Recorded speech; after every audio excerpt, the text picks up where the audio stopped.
When you walk into a mall, you might be heading to a big store for something specific.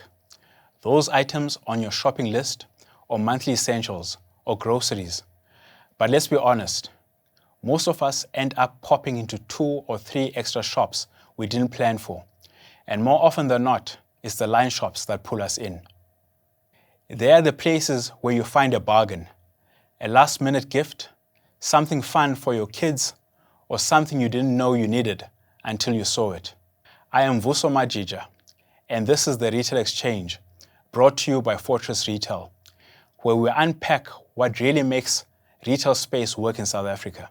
I'm joined by Kevin Lynette, the Managing Director of The Crazy Store, a brand most South Africans know well, and one that has mastered the art of turning foot traffic into fun and affordable finds. What's clear from this conversation is that line shops aren't just fillers between big stores. They're the connectors, the energy, and often the reason people leave a mall with more bags than they had planned. Hi, Kevin. Thanks for joining us from Cape Town. We appreciate your company. I think this is the 3rd episode of the Retail Exchange. Before we get into it, Kevin, please give us some background about the Crazy Store, where it started, whose crazy idea was it? I understand you guys have been running, I think, since 1999. I just finished high school then. Gee, Vuso, you had to say that. Hey, I definitely had finished high school before then, but yeah, thanks for that. And listen, thanks for having me. It's great to chat to you guys, and well done for the initiative you guys are taking on this. Yeah, I mean, the Crazy Store, you've put it. It started out as a 10 Rand store, much like the dollar store and all of those in America, and Poundland, etc. And then they realized that they would run into a bit of trouble if they kept it as a 10 Rand store, because there's a thing called inflation, and that's very real. So they evolved it into the Crazy Store. It was founded within our business, our group business, which is Hennick Sachs, which evolved into becoming the Melbro Group. So basically, they were wholesalers who started selling, I guess, job lots or things that they were buying overseas. They put it into a store and thought, hell, we can make this work as a retailer, and so it grew from there. And I always say that kind of they were a wholesaler dressed up as a retailer. And over time, obviously, we've evolved to change the wholesaler out of the retailer and become a retail chain, which I certainly believe we are now.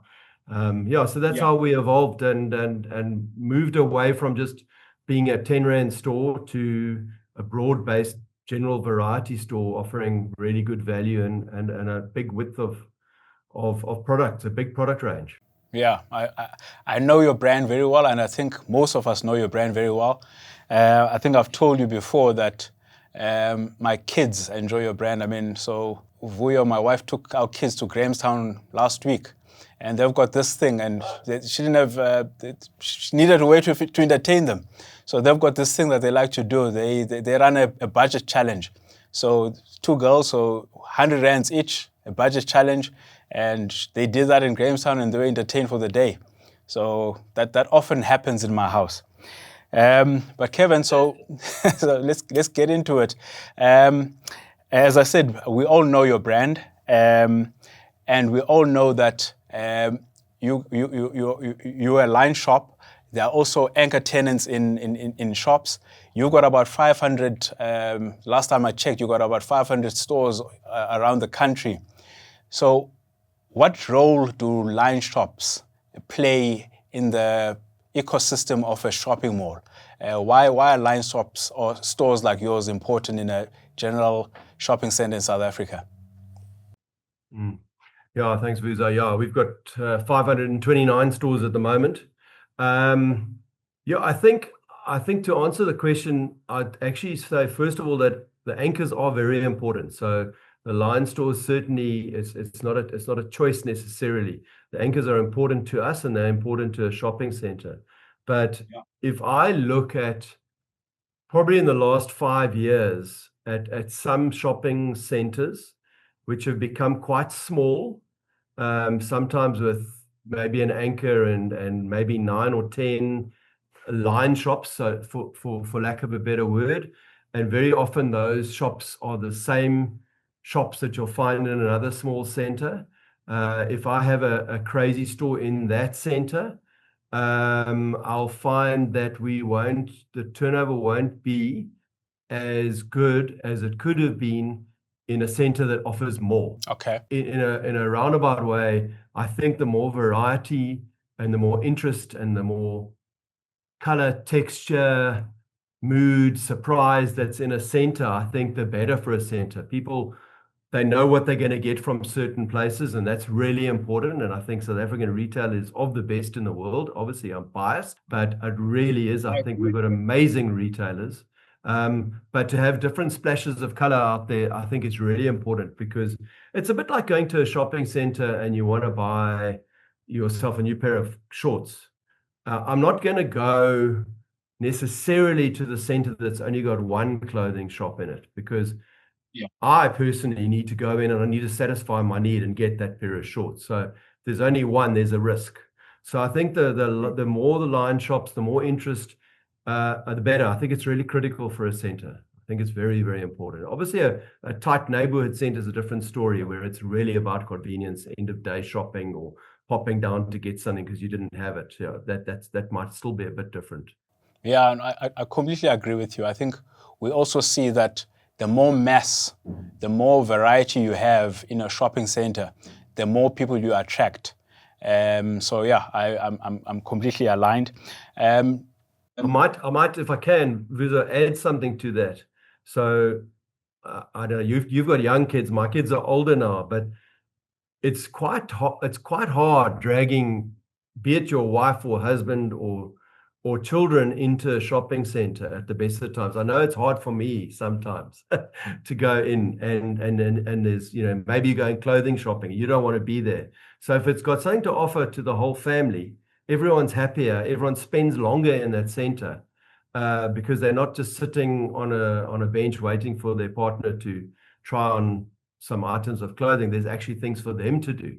And that could be from anything. It could be from, an ice cream shop to a coffee shop to a toy shop, and so on we could go. So I think that's really important. I think it's an element of line shops and shopping centers that I don't think is spoken about enough, is that it can bring in a whole family, a diverse range of people together, which quite frankly we really need right now. Yeah, look, as I mentioned earlier on, sometimes my kids go to your stores for the entertainment value, and whilst we're there, we'll end up doing something else.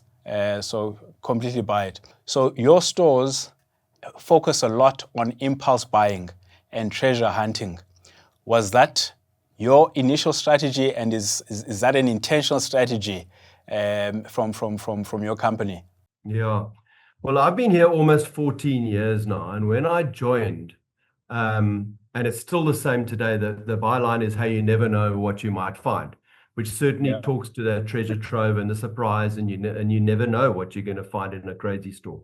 So yes, it was absolutely intentional, and it remains intentional. But what we have done is we have overlaid a consistency to that, in that if you need to get black bags, or you need to get a lunchbox, or you need to get a consumable sandwich wrap bag for school, or a book, a novel, or a coloring book, that we're going to have it.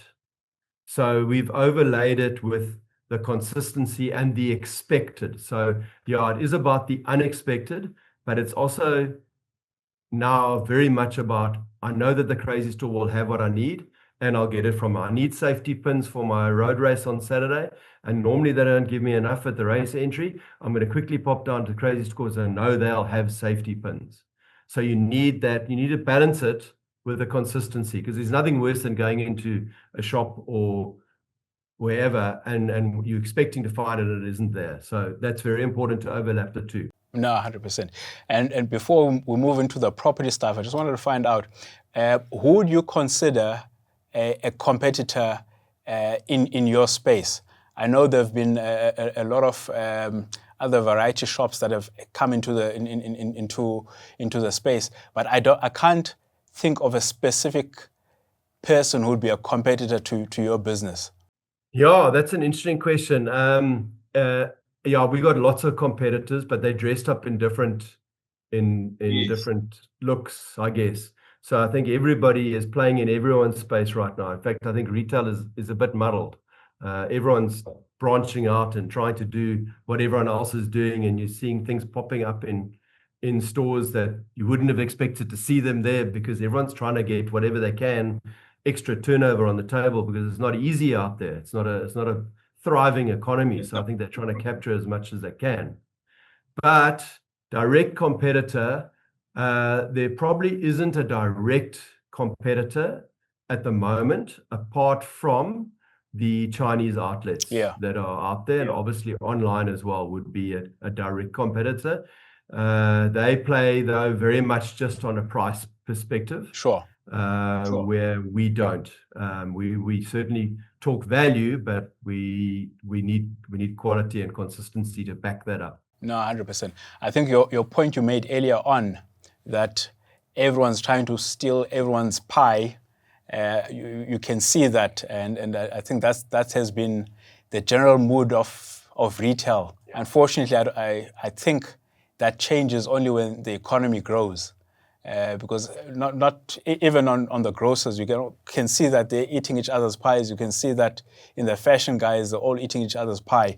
So we need some economic growth so that we can all thrive.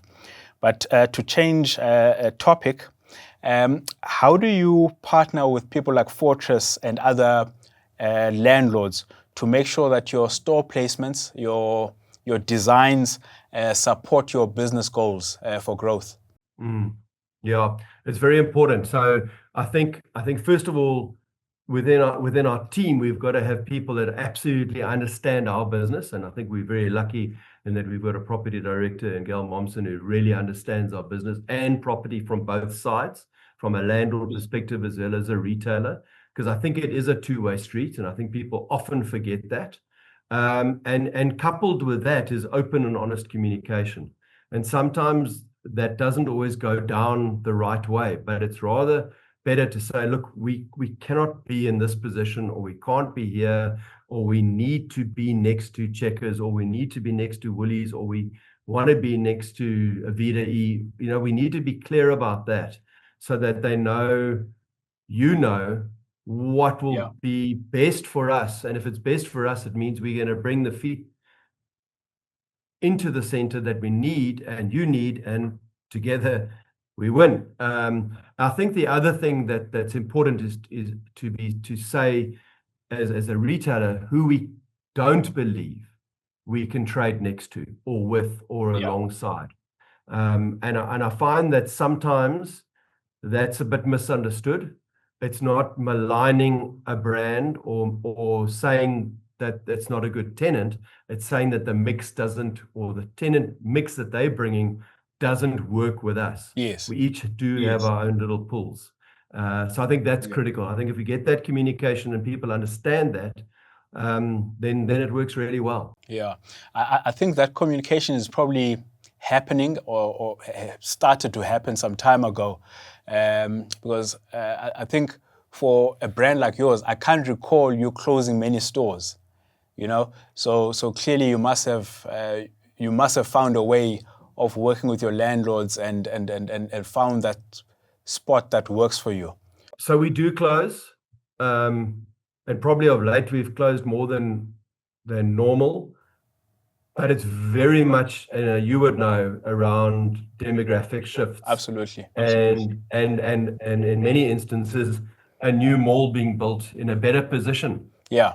And I think so that has effect. But generally, if I look at it, the length of term of our leases, there are multiples that are over the 20 years, which is testament to that cooperation and understanding.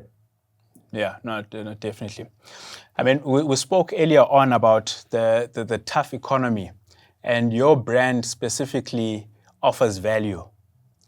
Now, in this tough economy, how do you make sure that you remain relevant to the market, while still offering value?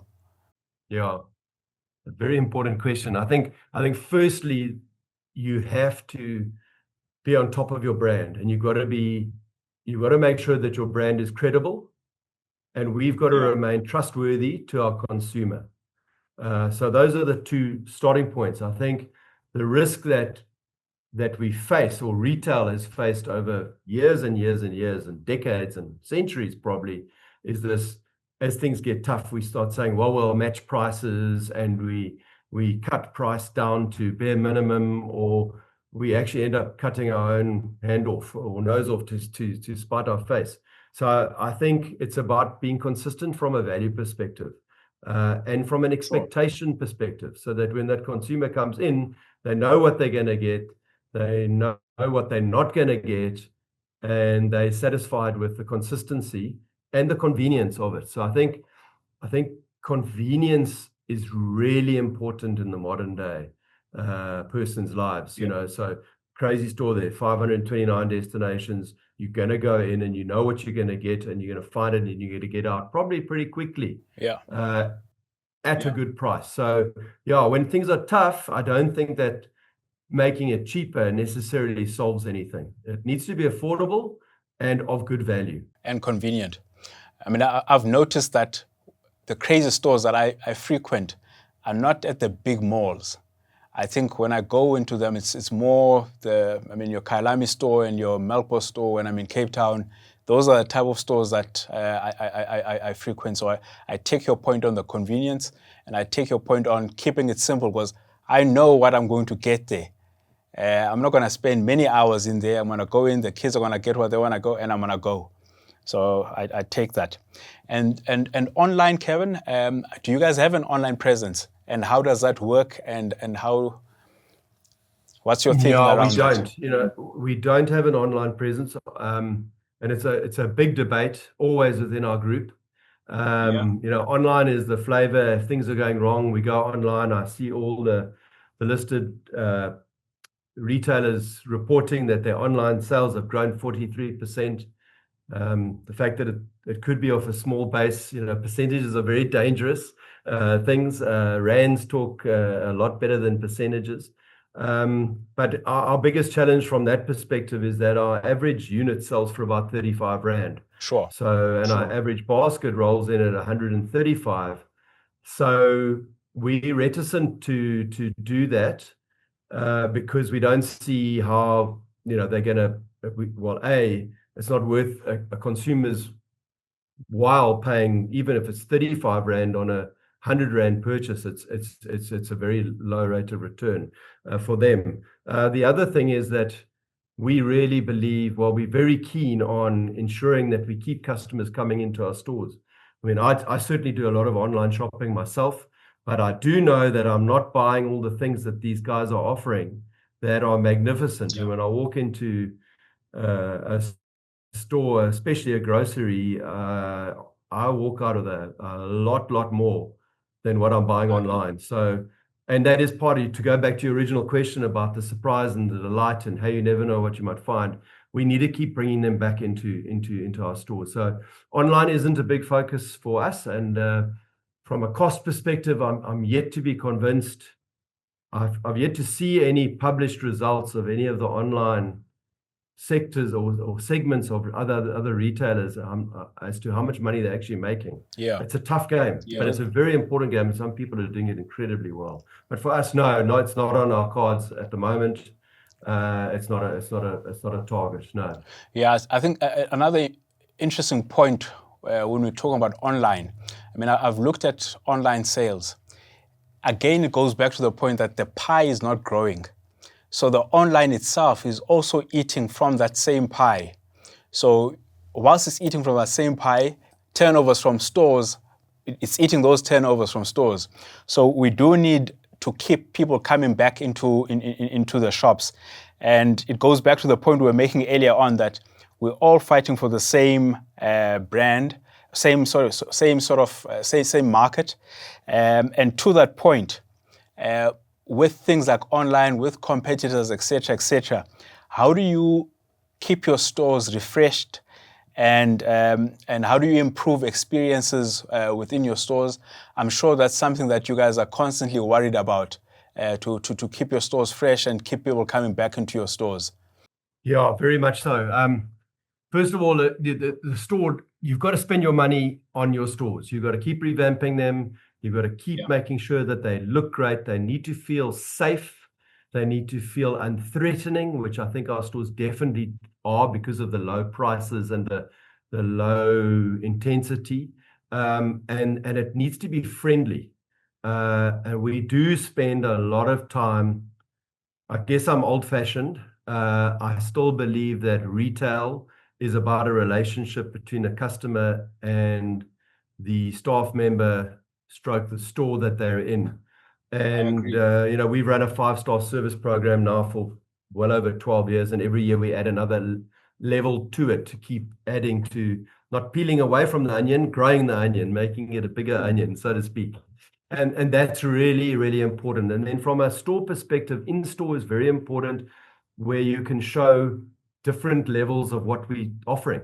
So, we'll have a promo zone in every one of our stores, and it'll change every month.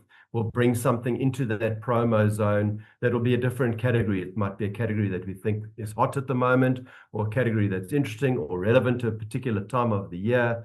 And by doing that, it does freshen the store up a little bit. So when the people walk in, they know that sector, there's always something happening there, and it'll be topical and relevant to the time of year, to what's happening in our stores. It might be new product lines, it might be a product line, it could be winter lines, it could be pet lines. And I think by constantly evolving that without making the store a complicated place to shop, I think it makes it quite a significant difference, certainly to us. No, it does. I mean, you spoke earlier on about that personal connection with people in the stores. I can attest to that, and I'm not necessarily promoting your brand, but when I'm in Cape Town, I go to the Melpo store, and there's a lady there. I don't know her name, but when I get there, she knows that I'm from Joburg, and she'll, "Oh, you're back, and where are the kids?" So there's definitely that connection, and I like that. And then from a interacting again with landlords and developers, how do you think landlords and developers can better support? What's the one thing that if you had to thumbs up and say, this is, if landlords and shopping center owners could do this, that would greatly support my business, besides dropping your rentals? Oh, what a pity. Yeah, I'm going to give you two things, if I may. Yeah, please. And the one is maybe slightly controversial. Sure. Is I feel that sometimes landlords or asset managers or whoever it might be are just like us. They get stuck behind a computer and they see what they see on the screen, and they see a set of white and black numbers, and they make decisions based on that. And very often when we get to meet each other face to face, or we go into a store, a whole new light is shed on the matter. And I think that's a big risk from a landlord perspective. I think that sometimes we are managing our business behind a screen. I have a big issue with it at our business. If people make comments and I ask, well, when last did you go into a store? Have you looked at it? What does the customer think? And I guess we are the customer in this instance. I think the second part is, I think that malls are under terrible pressure for feet at the moment. I think Checkers 6060 has done an incredible job of chasing shoppers away from malls. They have launched an unbelievable product. I use them. But the risk is that at night, I know as the staff leave here from the office at 4:30 or 4 o'clock onward, there's Checkers and Pick n Pay and Woolies groceries waiting for them, because they're not going to go to the shops on the way home. That's the way the world has evolved. But it has resulted in malls getting less feet, I believe, during the week especially. And I think that the malls need to work on that. And I notice some malls are doing that. And I think we need to work together on that. So little things that I would say, aside from the Wi-Fi spots that most malls are tricking onto, getting onto, we've got often a lot of in-mall opportunities, advertising boards, signage, etc. Don't make that a profit center for the mall anymore. Make it an opportunity for your tenants to use that space to encourage shoppers to come back more often, or to be more visible, or to spend more money. And by doing that, obviously the mall does well. So I think that often when there's been an opportunity to advertise in a mall, it's going to come at a cost. Sure. And I understand maybe in the past we could have argued that, but I think right now it's up to us, the retailers, to bring fresh ideas and offerings to the mall to make the mall value that much better for the shoppers who do come there. Because the one thing that is stronger than any kind of advertising still is word of mouth. And if you were in our Melkbos store and you were guided into the Crazy store because you saw a sign saying there was something happening, you will tell your friends, or your kids will tell their friends, and there's no bigger power than that. So I think we need to work harder on that kind of collaboration, in making the whole experience even more valuable from a shopping perspective. I think so also. I mean, the whole collaboration is important, and talking to each other. It goes back to the COVID days, where I think right at the end, I came up with a slogan. Well, I didn't come up with a slogan, but the slogan was, "We're all in this together." And I think we do need to spend more time talking and more time sharing ideas. From our portfolio, I'll certainly look into some of the suggestions. But all good things have to come to an end. I think we'll try and make more time to have more of these podcasts with you and people like you. This is only our third one, as I say, but it's been good so far, and I would like to thank you, Kevin, for joining us and for spending time with us and sharing with us what Crazy Store is, how it started, what some of your pain points are, and how you see the retail trends. Thank you very much. Thank you, Vusa. Thanks to Fortress. Great initiative. Keep it going. Thank you. I am Vuso Majija, and this has been the Retail Exchange powered by Fortress Retail.